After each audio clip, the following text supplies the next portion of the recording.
Hello, welcome to the Balanced Body podcast.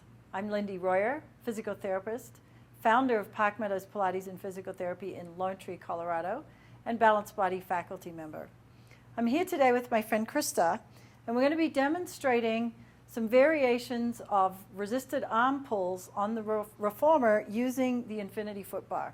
So Krista's lying supine, and obviously we have the shoulder rest pulled out. This is going to give her more access to full shoulder elevation. Something that you might want to think about when you're working with your students is if you wanted to limit their shoulder extension or elevation, you might want to leave the shoulder rest in so that they are less likely to be able to go into full elevation if this is something that you're working on with your students. However, today we're going to do full elevation of the shoulders, maintaining organization of the shoulder girdle, and control of the core. So Krista, can you reach your hands up over your head? And she's going to take a hold of the foot bar.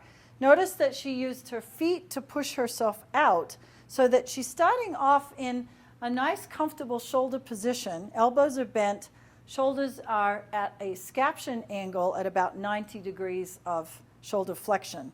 She's going to float her legs up into a tabletop or chair position, maintaining this lovely neutral or optimal spine alignment. The chest is open, the head is resting comfortably on the headrest. And Krista, as you start to do this, just notice if you're keeping a relatively light grip or if you're starting to really grip with the thumbs and the hands. So we want to ideally have the thumbs over the foot bar right next to the index fingers with just a nice light cupped grip. So Krista's going to take a breath in to prepare, and as you exhale, you're going to pull yourself underneath the bar. What we're looking for here is she able to maintain the organization from her head, through her torso, through her legs, and into her feet.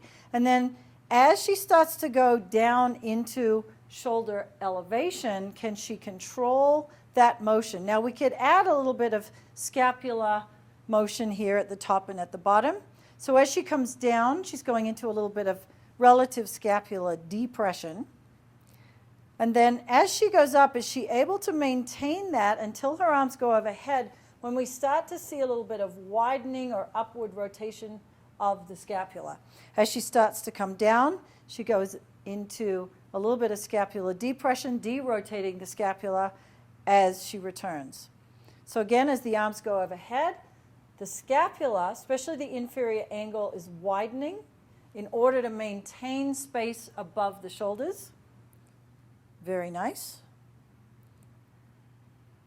And on this next one, we're going to have Krista keep the bar at about chest level. So can you pull the bar underneath?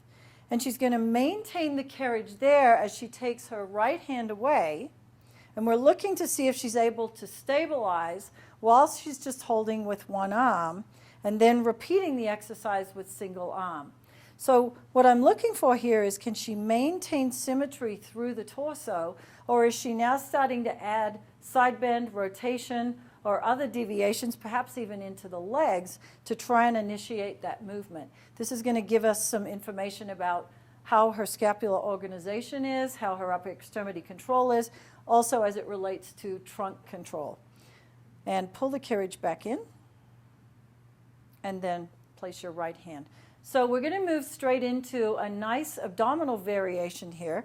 Krista, you're going to take your legs into a frog leg position. Heels are coming together. Legs are out in a little bit of an externally rotated position with a focus on squeezing heels in.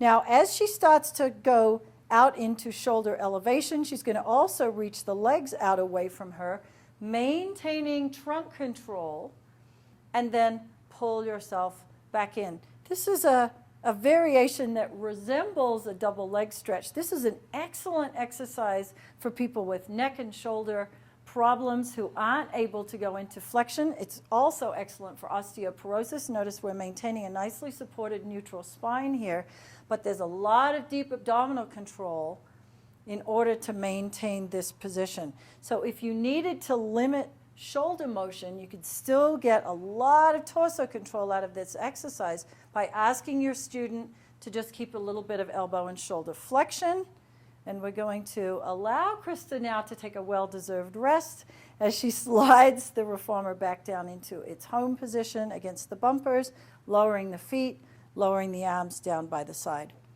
Thank you, Krista, and thank you for watching.